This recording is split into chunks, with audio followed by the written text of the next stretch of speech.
two cars here which are quite similar in size, but totally different in performance. We have the Rover 75, and we also have a Ford Mondeo LX.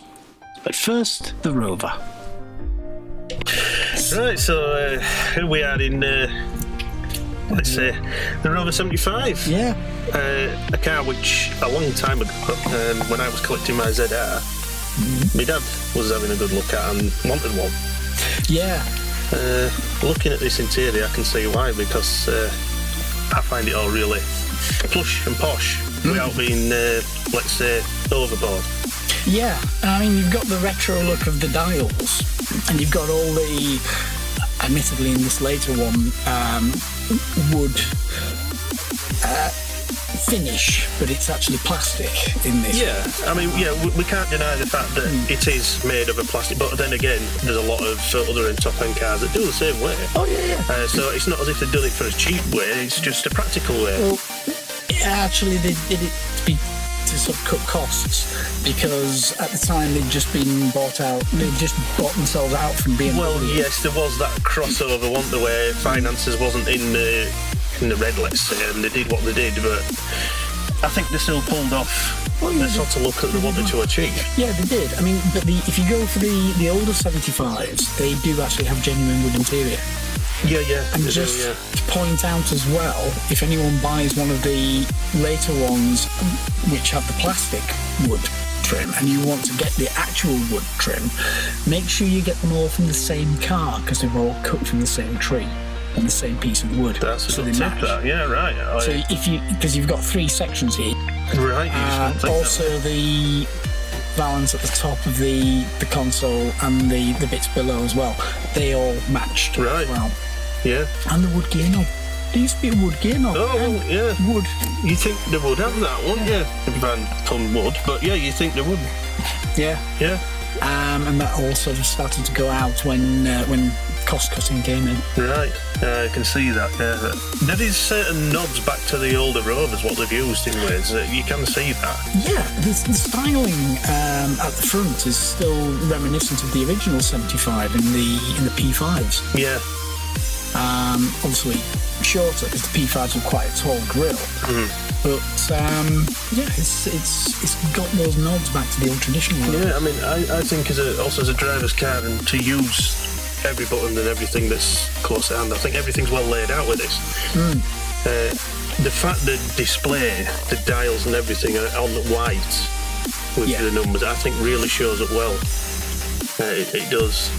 I like how it is all laid out, I really do. It gives you that feeling of, how can I put it, British, but a sort of posh British, but not without going too extravagant and over the top.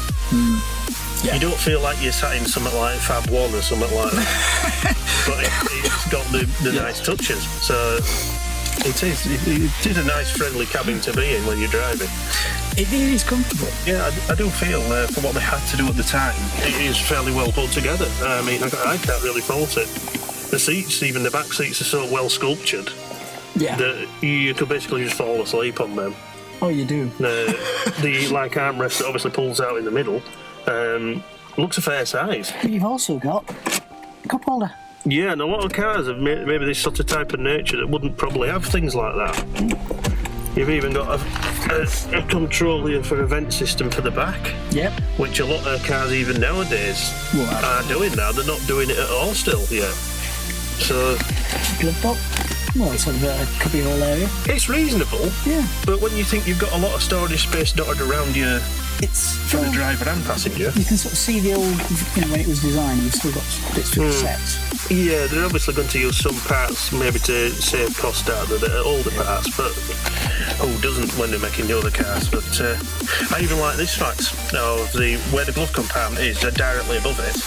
Going on with the fact of chrome, you don't see a massive amount of chrome in here, but what you do see is enough for your money. Little things like on the gear stick and the handbrake, you've just got the little bits. But I like how the handles have them, and also by the door grips to get in and out of have them, but also it has it, but it's not over. It's not. Yeah, it's not over. It sort of blends with everything else. little touches on the doors where it's just got where the stalks are for the locks. It's just the little things. Yeah. And it's not overboard. Well, where this is concerned, I'm not sure what sort of trim levels you get, but can you obviously get these with a darker? Yeah, you can, yeah. I mean, this is my own personal view, but I prefer this with the lighter colour. Yeah. Yes, it's going to show odd marks, and it depends how you keep up to cars of whatever age, but I think it goes well and makes it feel a much more comfortable, lighter cabin. With it being like this, I think there could be a chance with this that it could end up too dark. Yeah. And a bit gloomy, so I think like this is my personal preference, but I think like this is the one I would have like this. And I'd be happy with this all day long like this. I think it's a very well laid out car. Even though this one is one where Project Drive had kicked in and there was cost cutting here and there, it hadn't affected the overall quality. No, it didn't. No, not at the end of the day, it didn't. And they did sell a lot of these. You still see a lot of these about. Yeah. You really do, and I'm not surprised because they're good running cars. Yeah. They are. They are fantastic cars. So, as to with the interior, I think tons of headroom. As to the interior, I think we're sort of covered there, aren't we? We haven't got any massive niggles against this interior. It doesn't bore us, it doesn't make us feel dreary. It's not over glitzy.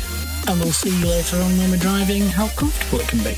We will, yeah. It will be on the roads, and we'll just see what it's capable of. To the Mondeo.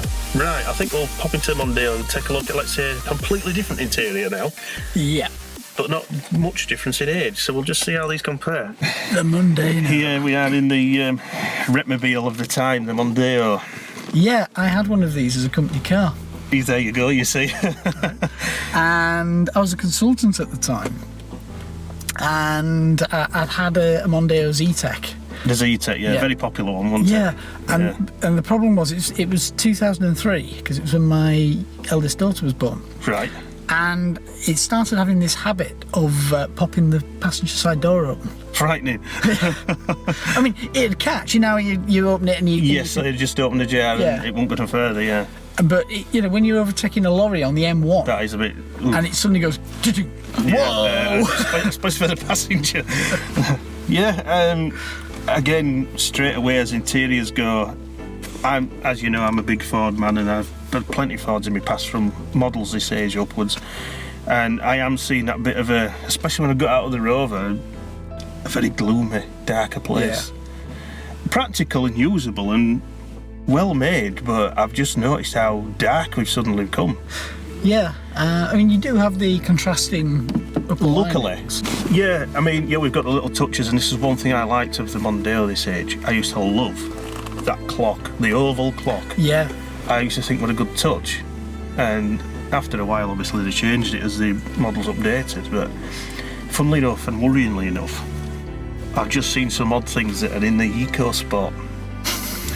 There's a toggle switch for your mirrors on the driver's side, which is still the same button that's in the 17-plate EcoSport, which I've seen. Yeah. And the odd little things that I'm seeing that they're thinking, oh, the guy's still using that. Soft touch buttons, are they the same? They're not the same, no. One thing I saw which had in my other Mark II STs, volume controls and everything for the steering, which are on here, they're the same as what was in the ST. Right. They were very much the same. One thing that I think was fairly unique to the Mondeo was everything about the gear stick. Yeah, they did seem to keep that to that range and not actually transfer. You never saw it in any other car. Obviously the handles, I saw in my older STs, and these handles, but I actually thought these were good. Because if you wanted to lock yourself in, you press of a button and press it inside, and you locked yourself in. I thought it was alright, that. For a big car, we were saying Mondeo's a fairly big car, even the older ones. I do find these mirrors are very small. Yeah. Yeah, I mean, I've been in smaller cars where I thought the mirrors have actually been too big, and I thought they spoke the looks of the car on the outside where they're shaped and they look massive. But I think these have just shrunk in the wash sort of things. They do look very tiny. And because of the nature of the style of them, the way they're cut like that, I think it would have helped both the vision and also the styling if they were a fraction bigger. Yeah. I do.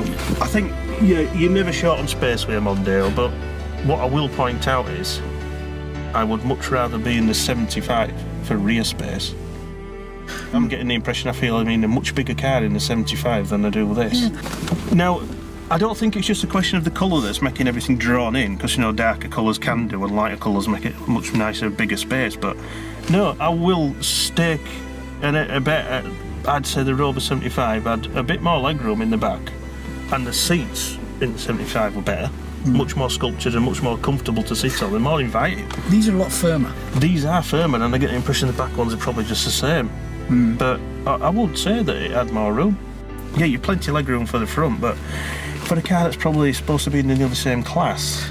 And about the same age. I mean, this came out just after the 70, about 2 years after the 75. Yeah, you see, one thing that's niggling me, we're talking about a company, Ford, that made this car that probably had no worries financially. There were no major issues within the company, they were making what they made.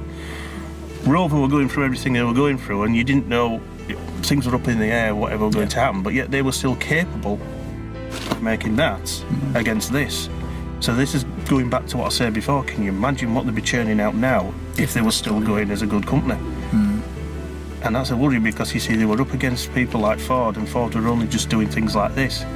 I do think Ford should have been trying much harder. And that's not just a dig at Ford, because I am a Ford man, but I do think all the companies should have been trying harder when, let's say, the smaller ones like Rover and MG was churning good stuff out. Yeah. So I don't know, I mean, with this one, I don't know about the dash. I prefer the 75 dash. I do. And this brings us round to everything I've just said. I think they've played it safe but dull.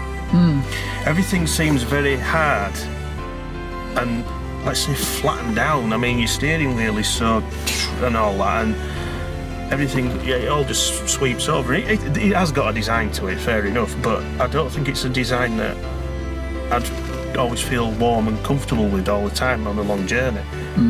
I'd much rather be staring at 75's interior than I would this on a long journey. I will just say a bit of a more dull interior, but I think I would just a bit overcome with the 75, how nice and bright and bold that was. I'd say a decent place to be on a long journey, but a bit more of a duller place than the 75. They certainly sold them, so they did something right.